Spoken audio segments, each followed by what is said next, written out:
Hey everyone, so let's do this again. It seems like there was a lot of questions based on my previous video about the new CASP or Crypto Asset Service Provider rules published by the SEC earlier this week. And I feel like I need to kind of clarify a lot of the things that I was talking about and explaining in my previous video. If you haven't seen the previous video, I think you can kind of skip it because there's a lot of stuff that I learned just today that are going to really kind of override a lot of the thoughts that I had in that video. If you're wondering where I got this new information, I actually did visit the SEC earlier today. I got some clarification directly in person from the Philly FinTech office, which is the group that authors these CASP rules. And I think I kind of really understand now where they were coming from with this new rule set. So if you did see the previous video, that was the title of that was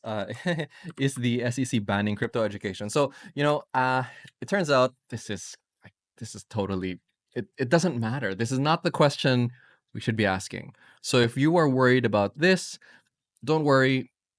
That's not it, right? And I was technically correct when I said that the answer to that question was no, but it's also the wrong question to be asking. Okay, so let's dive in again into the document. But actually, what I'm going to do now is I'm just going to talk about this one particular section. This is the most important section in the entire document, in my opinion. And I'm just going to read the entire thing to you guys.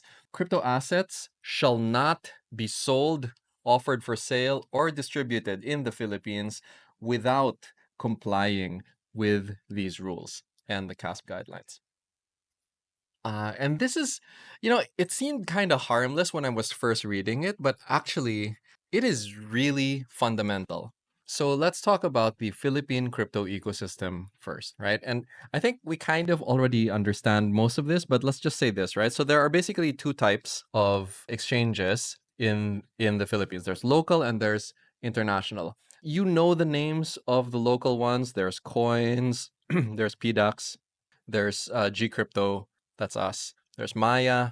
And then there's some smaller ones. Moneybees is the other, which probably most of you don't really deal with because they're very OTC. And then there's DA5. And then there's a couple of other ones that aren't really completely operational, right? And that's basically it for the local ecosystem. Now, international, of course, there's lots. There's many, many, many more, right? The ones that, like off the top of my head, OKX, there's BitGet, there's Bybit. What are the other big ones? KuCoin. I guess I'll also put Binance, although technically Binance is banned here. And then many others. Many others, right? The first and most important provision in these rules is that the service provider or the CASP must be incorporated in the PH in the Philippines. That is kind of one of the biggest requirements, right? And only then, once they are incorporated in the Philippines, they can be licensed by the SEC, but also the BSP, right? So it's by the BSP plus the SEC using their respective licensing frameworks, the VASP for the BSP and then the CASP for the SEC. And only then, once these two requirements are fulfilled, can they offer crypto that are not scams. It is actually really important to the SEC that the cryptocurrencies that are offered are not scams, they're not rug pulls. I think that's kind of a very important part because one of the reasons why there's penalties and fines and things like that listed in this document is because we need to know what happens if you did inadvertently promote or offer scam coin, right? So let's go back to the list, right? Let's look at our local players and our international players. So I think the basic problem is that I don't think that the international exchanges like OKX or BitGet or Bybit are going to get licensed here.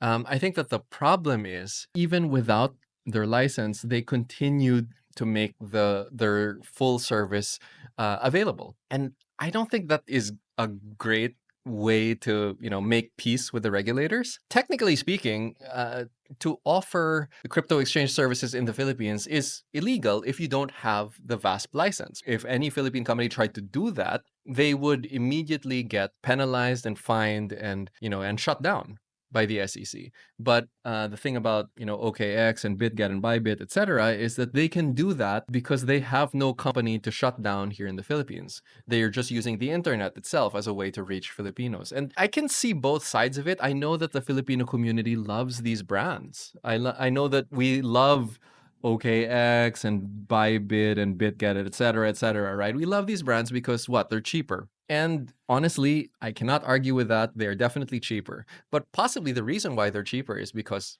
they don't have to comply with any of the laws here. They don't have to pay taxes here. And to a certain extent, they get to enjoy the economies of scale of being a global operation, right? Where what did I see recently? Like these guys were doing like, I think it was BitGet. They were doing $20 billion a day in volume. $20 billion, that's half of the Philippine volume in a year. And BitGet sees that every single day. And that's just BitGet. I mean, these other guys are probably doing, similar numbers. I guess that's kind of where the SEC's head is at, right? They want to be able to get this stuff under control, right? In a way that will allow them to continue to exercise their jobs as a commission that supposedly should be able to protect financial consumers. They can't do that if the businesses that are offering services to those Filipino financial consumers are not located in the Philippines in any way, shape, or form. There's no entity that they can supervise, there's no entity that they can investigate. In the event that there was an incident where, a scam was listed on one of these exchanges, the SEC would normally need to be able to step in and investigate what happened. How did this mistake get made? And, why did people lose money, et cetera, et cetera. They need to be able to do that, but they can't do that because OKX is not here. So I guess that's the missing piece. Because it's unlikely that they will incorporate here, it's unlikely that they will get licensed here. It's also therefore unlikely that they will be able to continue offering crypto here. The bottom line is it needs to be incorporated here in the Philippines as a business, and then it needs to apply for licenses from the BSP and the SEC. If it can't do that, then the enforcement part of the rules will then take effect. And that's the part where, they kind of do. I think I discussed that in the previous video. I was talking about things like, where did I put that? Yeah, there will be investigation, there will be a cease and desist, there could be hearings, there could be a contempt order if they don't comply. And then eventually the SEC would need to be able to suspend their license or their business. But in the case of a foreign company, they can't suspend it. They can't suspend you because you don't exist here in the Philippines, right? And then finally some kind of payback or return of funds to the customers. None of this stuff is possible because we could not even get past number 1 or number 2, right? And that's kind of where this is really, really critical for everyone in the crypto industry, because your favorite exchanges, the international exchanges, are not going to be able to comply with these unless, I suppose they could start right now, right? They could start right now. They could start applying for both the CASP. Well, they can't apply for the VASP because that license isn't currently being offered by the BSP. So they can apply for this, but then you kind of need both in order to be able to offer your full exchange services. Otherwise, you would not be able to accept peso, which is kind of a problem if you are based in the Philippines. So that's why you need the VASP license. So what does this mean for influencers, creators, promoters? So the bottom line is this.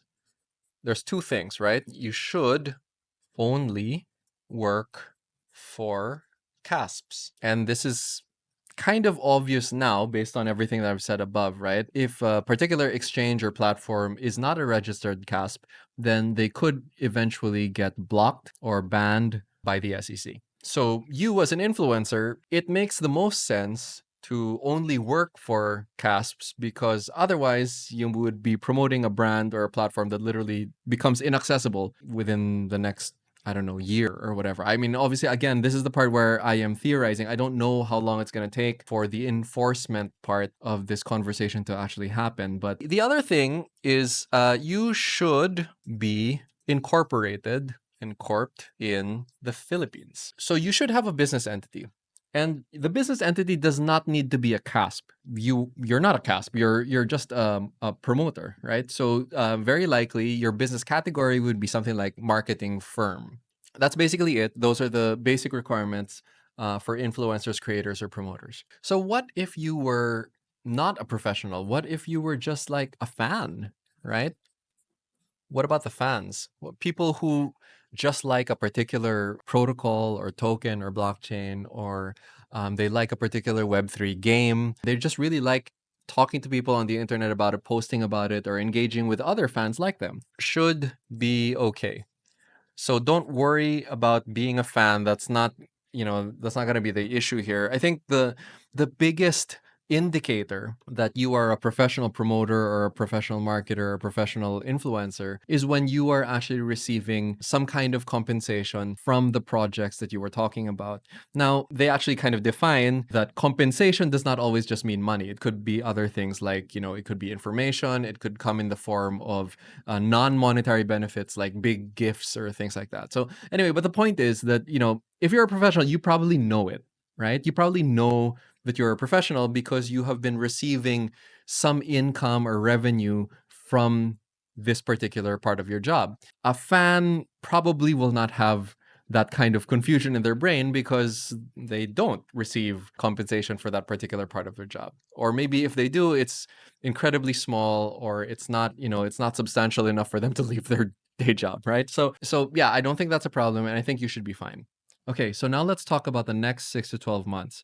What do I think is going to happen now that the CASP rules are out there, now that we know what the requirements are, and now that we know what the actual enforcement policies and actions might be? Unfortunately, this is not the message that you guys were hoping for. I think that what will happen is that we will see a number of exchange bans, and they will likely begin with the most popular exchanges out there, right? They're not going to start from the bottom, they're going to start from the top. We already got a preview of that with the Binance ban from last year. I think that what we'll eventually see here is that it will kind of continue on down that list. Now, I realize that's not great news, and I'm also very aware of the fact that I'm sitting here talking to you guys wearing a G crypto hat. So maybe for the rest of this I'll just remove this. It's funny because I'm just as affected by these potential international exchange shutdowns as any of you guys. I've got accounts with all of these exchanges, and not because I'm doing research, because I genuinely like using their platforms, and sometimes they have tokens that only they have, right? And that's the reason why I'm there. I understand the convenience for sure. This is going to be a really tricky time for the Philippine crypto landscape. I think that over the next year, a lot of things are going to change. And really, the only thing I can guarantee, at least at this moment, is that we understand, and I guess I can speak for G Crypto to a certain extent. I can't really speak for the rest of the local exchanges, but I would like to think that they agree with me on this. We understand how heavy the weight of responsibility is to the Philippine public, that we provide better, more competitive, more efficient, more affordable crypto services. And certainly we're going to try our best to make it so that you don't feel as shortchanged as you currently do by listening to the first half of this video, right, where you feel like the best exchanges are now being forcibly withdrawn from the Philippines.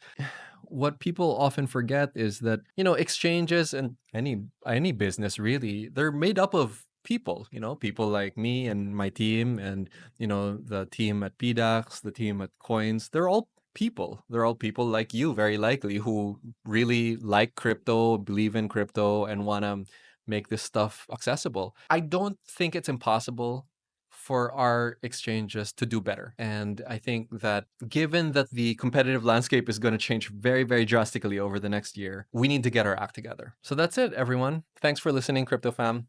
Catch you in the next one.